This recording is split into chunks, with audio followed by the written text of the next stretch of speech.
Hi, Brian. Hey, Billy. How are you doing today? I'm great, thanks. How are you? Great. I'm great.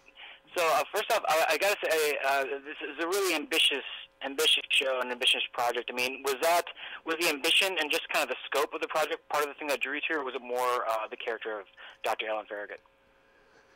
Oh, it was definitely the sort of the scope and the ambition of the show.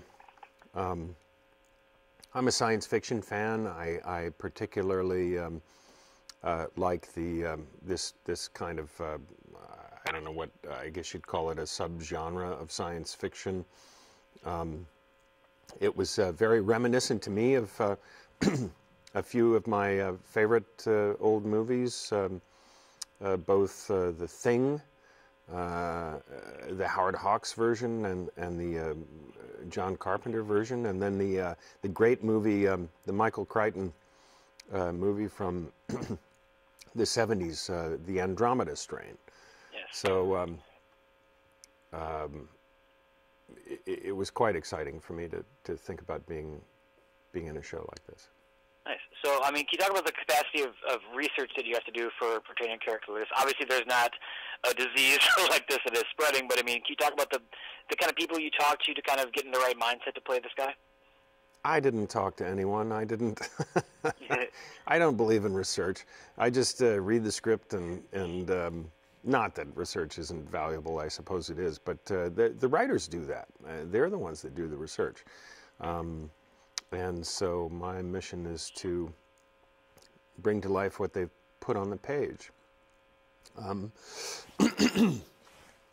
anyway, I was hired very sort of late in the game. I would not have had time to do much research, even if I had been inclined. Okay. So can you talk a bit about, I guess, just Ron Moore's approach and like how hands-on he is on the set when it comes to like shooting this? I mean, he's very well known for his work in sci-fi. So can you talk about like what his approach is really like on the set? Well, Ron was actually, excuse me. Ron was actually off. He's doing another series in Scotland, so he was in Scotland most of the time, as far as I know. So Okay. it's that's maybe not a yeah. That he was in Scotland doing another show. Okay. So can you talk a bit about shooting? I believe you shoot this in Montreal. Is that correct? Yes. Yeah, can you talk a bit about just what that kind of environment is like and how it really adds to kind of getting in character? Well, it's I mean, we were mostly on stages on the sets, so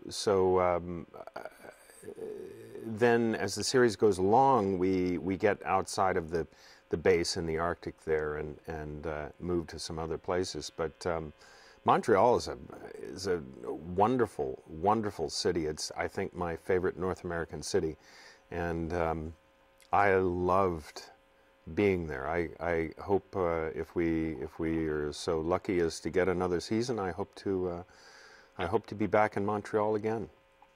Nice. So are there any like developments you can tease for either tomorrow's episode or maybe just the season in general about what fans should really be kind of keeping an eye out for?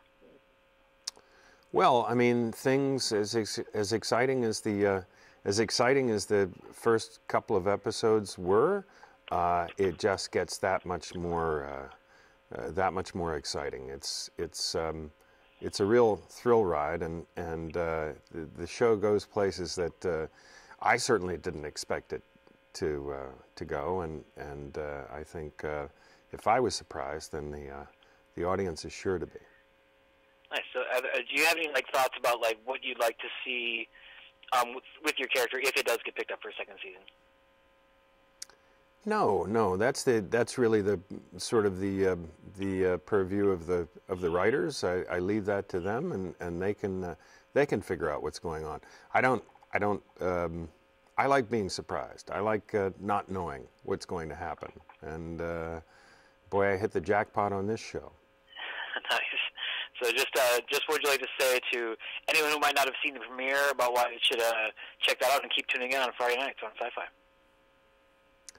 Sure, because it's claustrophobic, intense, suspenseful, and scary thrill ride of a show.